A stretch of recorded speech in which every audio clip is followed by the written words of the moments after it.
በማለት የራሳቸውን ዘረኝነት የሚደብቁ ነፍጠኞች ለማንም የሚመለሱ ለማንም የሚተኙ አይደሉም ለዛም ነው የትግራይ አሽቃባጭ አልከኝም የኦሮሞ አሽቃባጭ ከነፍጠኛው አናት ላይ አልወርድም እኔ ለምን የማልወርደው ነፍጠኛው ከኔ አናት ላይ ወርዶ አያውቅም ባንድም ይሁን በሌላ መንገድ እኔን ሳይነካኝ የዋለበት ቀን የለም ግዴታ እኔን ፐርሰናሊ መጥቶ ነካኝ ማለት እኮ አይደለም አይውልህ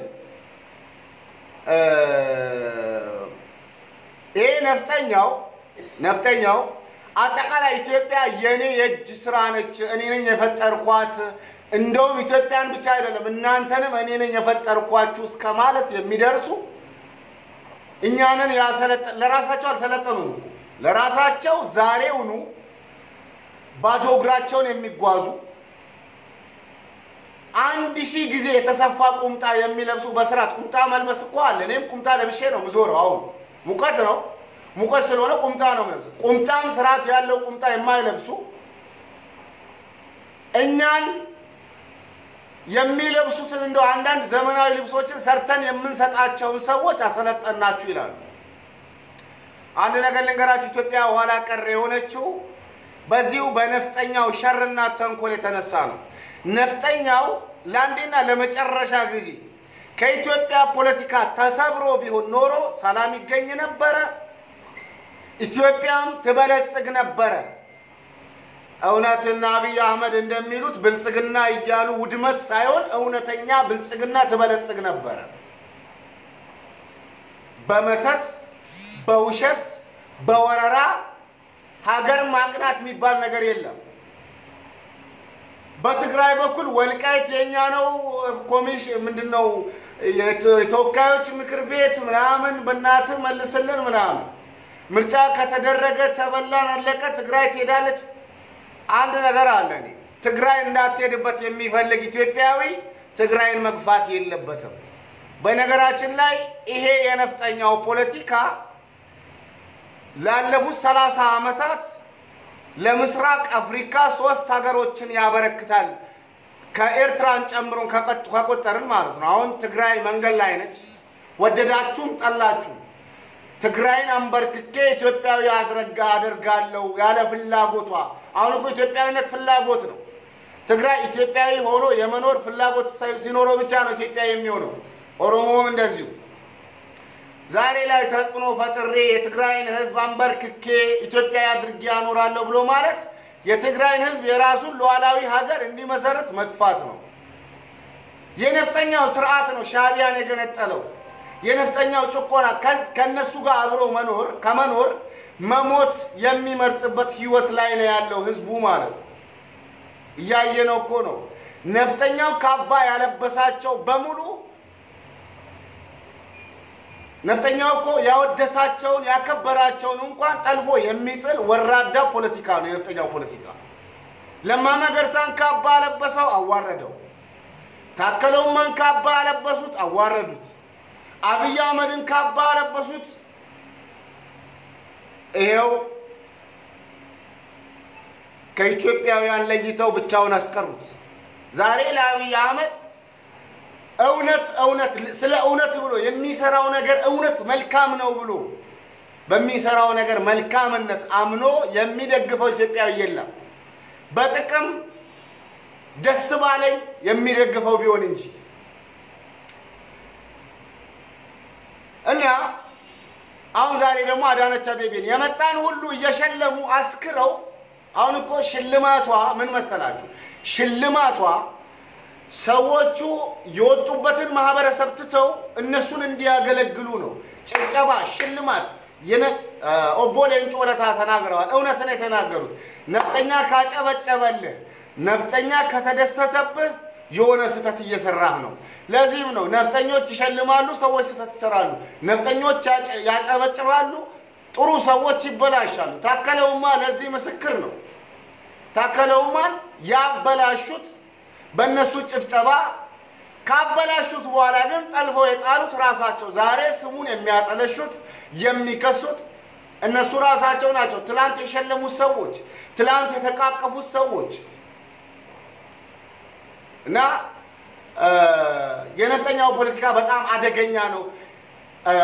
ኤከሌን ነው የነካው እኔን አልነካም ብለን ዝም የምንለው ፖለቲካ አይደለም በጣም ቆሻሻ ነጃሳ የሆነ ፖለቲካ ነፍጠኛው ፖለቲካ ተጋሩን አልተወ ኦሮሞን አልተወ ሶማሌን አልተወ ቤንሻንጉልን አልተወ ማንን ተወ እስቲ የነፍጠኛው ፖለቲካ ቤንሻንጉልን መሬቱን ለማውረር መተከለኛ ነው ይላል ደሞ ኦሮሞን ኬኛ ይያለ ሲያብጠለጥል ሳይው ነው የሚገርመኝ ኦሮሞስ ኬኛ ያለው የራሱን ነው ኦሮሞ የኛ ነው ያለ የራሱን ነው አማራ ግን የራሱ ያልሆነ ነው ወልቃይተኛ ራያየኛ መተከለኛ ሙሉሸዋየኛ ያማራን የሚኞት ካርታ ብታዩት በአማራ በሚኞት ካርታ ውስጥ ኦሮሚያ ድፍን ኦሮሚያ የለችም የሆነ ያማራ የሚኞት ካርታ የሚፈልግ ካለ ላሳይም እችላለሁ በዛ ካርታ ላይ ኦሮሚያ የለችም ያማራ ግዛት በተባለው ካርታ ላይ ኦሮሚያ ብቻ አይደለም ደቡብ ክልል ላይ ከሲዳማ ውጪ ሲዳሞ ብለው የቆረጧት ትንሽ የመሬት አለች ከሲዳማ ውጪ ሌላው የለም ይሄን ሁሉ አማራ ነው ያማራ ግዛት ነው ብለው ፈርጀውታል ምን ለማለት ፈልጌ ነው ይሄ ኢትዮጵያን ዛሬ ለዚህ ምስቅልቅል የዳረጋት የነሱ ያልተገባ ፍላጎትና የነሱ ያልተገባ ሴራ ተንኮል ነው የትግራይን ህዝብ በመግፋት ስም አሁን ከሌላው ኢትዮጵያዊ ጋር የትግራይን ህዝብ የተለያየ ፕሮፓጋንዳዎችን በመንዛት ከሌላው ኢትዮጵያዊ አጣልተው ሌላው ኢትዮጵያዊ እነሱን አግዞ ትግራይን እንዲመታላቸው ያለፈበት ፋሽን ነው የትግራይ ህዝብም ይሁን ሌላው ማህበረሰብ አንድ ላይ ብንቆምበት ብቻውን እስኪቀር ግለሰብ እስኪቀር ድረስ እንደሚታገል በዚህ ሰዓት ላይ እኔ ሙሉ እምነት ነው ያለኝ እና ምን ለማለት ፈልጌ ነው አሁን የገጠመንን ችግር ማለፍ የምንችለው ባንድነት የነፍጠኛው ሴራውን ነፍጠኛው ካገር ይጥፋ ነፍጠኛው ይወገድ አይደለም የነፍጠኛው አስተሳሰብና ፖለቲካ በኢትዮጵያ ምድር በነጻነት እንዳይንቀሳቀስ ማድረግ ሲቻል ኢትዮጵያ ነጻ ትወጣለች አለበለዚያ ወይ የታመሰች ትኖራለች ወይ ተፈነካክታ 4 5 6 ሀገር ትሆናለች ይሄንን ደግሞ መሐመድ ምን አረበ የረጋች ሀገር እንድትኖረን የረጋ ፖለቲካ እንዲኖረን ያማራው ወይም ደግሞ የነፍጠኛውን ፖለቲካ ከኢትዮጵያ ፖለቲካ ላይ ማስወገድ አማራጭ ያሌለው መፍትሄ ነው የሲዳማውን ነጻነት የማይመኝ የኦሮሞን ነጻነት የማይመኝ የተጋሩን ነጻነት የማይመኝ ተጋሩ ጥያቄውን ሲጠይቅ ለምን የሚል ኦሮሞ ጥያቄውን ሲጠይቅ ለምን የሚል ነጻነቴን ተነጠቅኩ ያለ ህዝብ በሙሉ ጥያቄ ሲያነሳ ለምን አልተነጠቅም ዝም ብለን ኢትዮጵያ በል ይያሉ የህዝቦችን ፍላጎት ለመገደብ ሴራ ያሴሩ ያሉት ሰዎች ናቸው ኢትዮጵያን የሚያፈርሷት ነው የሚለው በመጨረሻም ግን የአብይ አህመድ መንግስት የትግራይን ህዝብና የትግራይን መንግስት እንዲመታላቸው ብዙ ሰርተዋል ብዙ ጥረዋል ለምነዋል አስፈራርተዋል ግን አይሆንም አብይ አህመድ ቦክባቃ ነው ወራዳ ነው ዞሮት ለበበሉ ከዚህ በፊት ምንድነው ያለው አብይ አህመድ የጨረባ ምርጫ አድርጋለሁ የሚል ማንኛውንም አካል በህግ አግባብ እንቀጨዋለን ህገ መንግስቱን የማስጠበቅ ኃላፊነት አለብን አለ በመሰረቱ ይሄንን ሲል ህገ መንግስቱን የናደውና የጣሰው አስገድዶ የደፈረው አብይ አህመድ ራሱ ነው ምክንያቱም ህገ መንግስታዊ መብቷን ተጠቅማ ምርጫ አድርጋለሁ ያለችዋን ትግራይን እደመሰሳለሁ ማለት ይሄ አንድ በራሱ ገወጥ ነው ሁለት አብይ አህመድ ራሱ የስልጣን ዘመኑ የሚያበቃው መስከረም 30 ላይ የድርጅቱም የአብይ አህመድ ከመስከረም 30 በኋላ የአብይ አህመድን ፕራይም ሚኒስተርነት ህገ መንግስቱ አያውቀው የአብይ አህመድን ድርጅት ህገ መንግስቱ አያውቀው ከመስከረም 30 በኋላ ስለዚህ እንዲታወቅ ከፈለገ ህገ መንግስቱን ማክበር ከፈለገ ማስከበር ከፈለገ ፖለቲከኞችን ፈቶ ነፃ ምርጫ አድርጎ ድጋሚ በህገ መንግስቱ ዘንዳ እውቅና ያለው ስልጣን መቆጣጠር አለበት ከመስከረም 30 በኋላ ለትግራይ ምርጫ እውቅና አንሰጥም ነው የሚለው እውቅና ሳይኖረው እንዴት ነው እሱ እውቅና የሚሰጠው ህገ መንግስቱ አያውቀውም አብይ አህመድ ከመስከረም 30 በኋላ ይብዛሚነስ የትግራይን መንግስት ሐቁን ነው የምንነጋገረው ይብዛሚነስ የትግራይን መንግስት ከመስከረም 30 በኋላ ህገ መንግስቱ በደንብ ያውቀዋል ከዛ ውጭ ያሉ የኦሮሚያ መንግስትንን የሚሉትንም የአማራ መንግስትንን የትግራይ የሶማሌ መንግስትንን የሚሉትን በአጠቃላይ ህገ መንግስቱ አያውቃቸውም ከመስከረም 30 በኋላ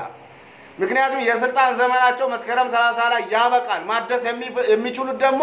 ምርጫ ሲያደርጉ ብቻ ነው ምርጫ ሲያደርጉ ኮሮና መች እንዴ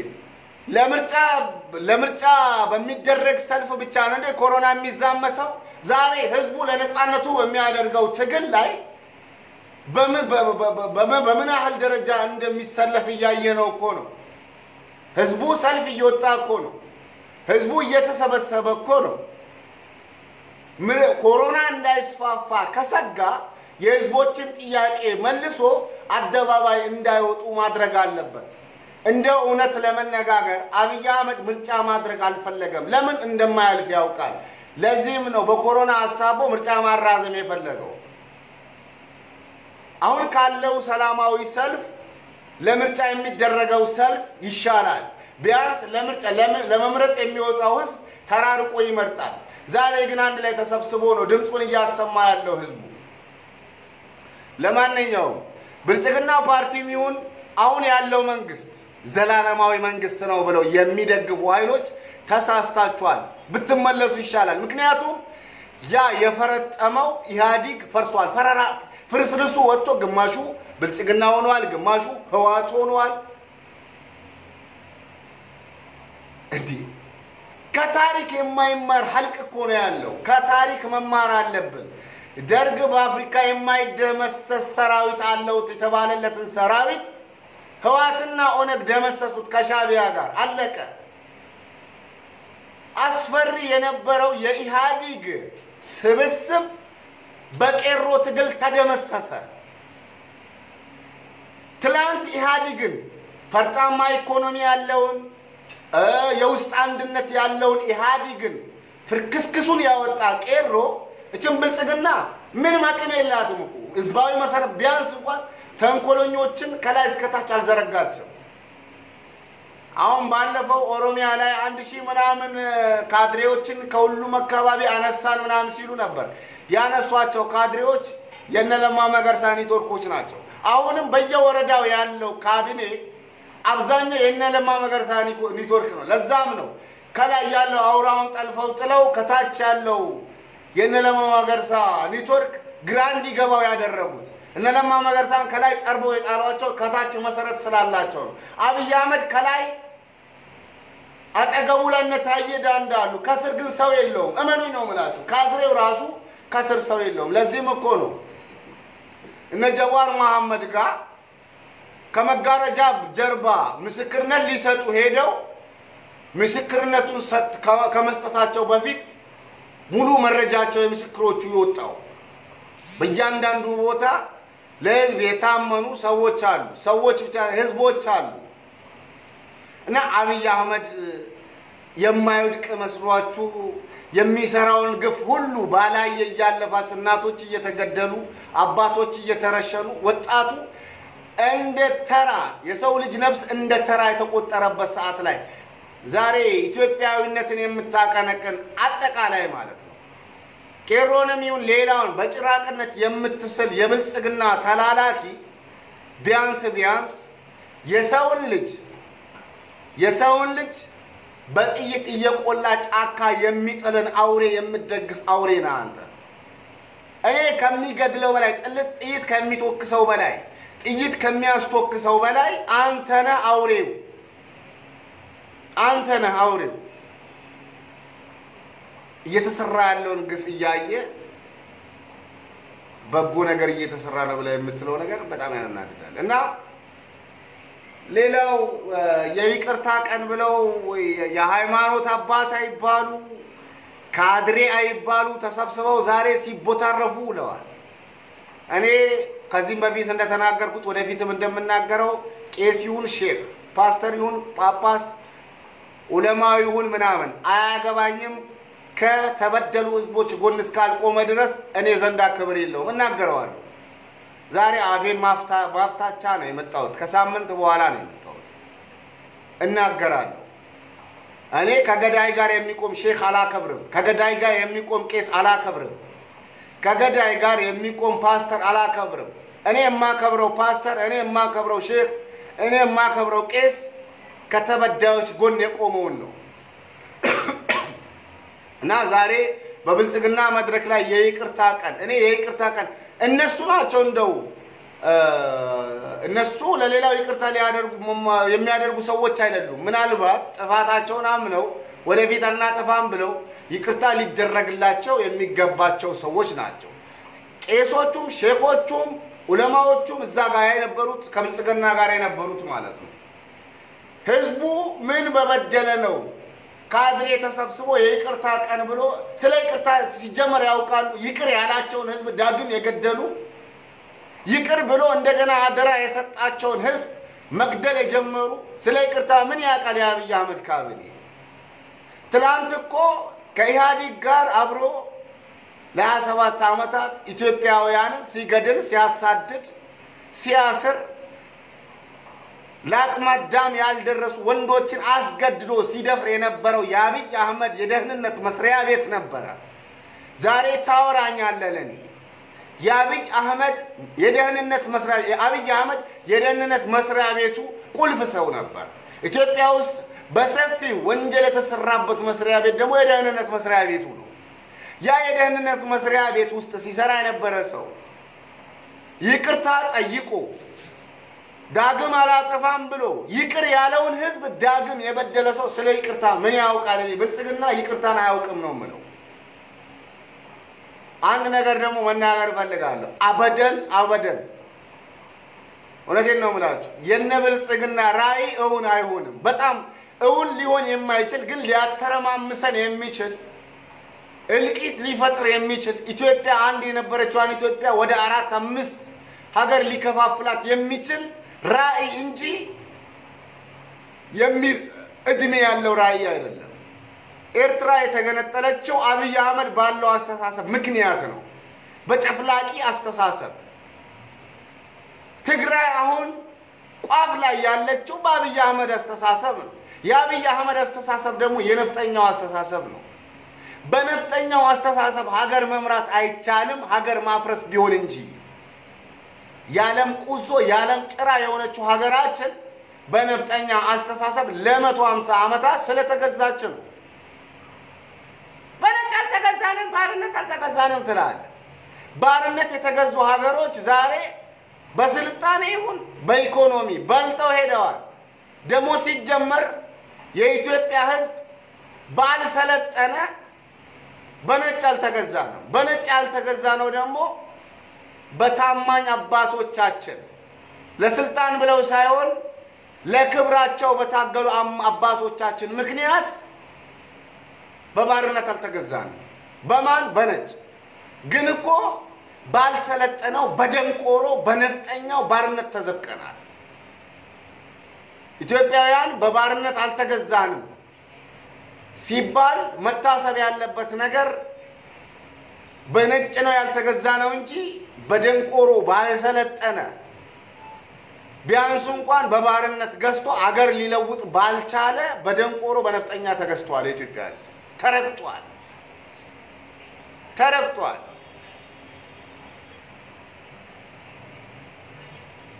ነጭ ጋላ ጥቁር ጋላ ምናምን እያለ ፈላሻ ሻንቅላ ቅማላም እያለ እያሳደደ ሲገልጡት ሲቆርጥ የነበረ እግርና እጅ ሲቆርጥ የነበረ ስርዓት ነበር ጣሊያኖች ራሱ ሊያደርጉ አይችሉም ነበር የነፍጠኛው ስርዓት ከወራሪዎች በላይ የኢትዮጵያን ህዝብ አዘቅት ውስጥ ከቶታል አንድ የኢትዮጵያ ህዝብ በሳቱ ተበደለ በባርነት ስር ወደቀ ያው በቆማጣው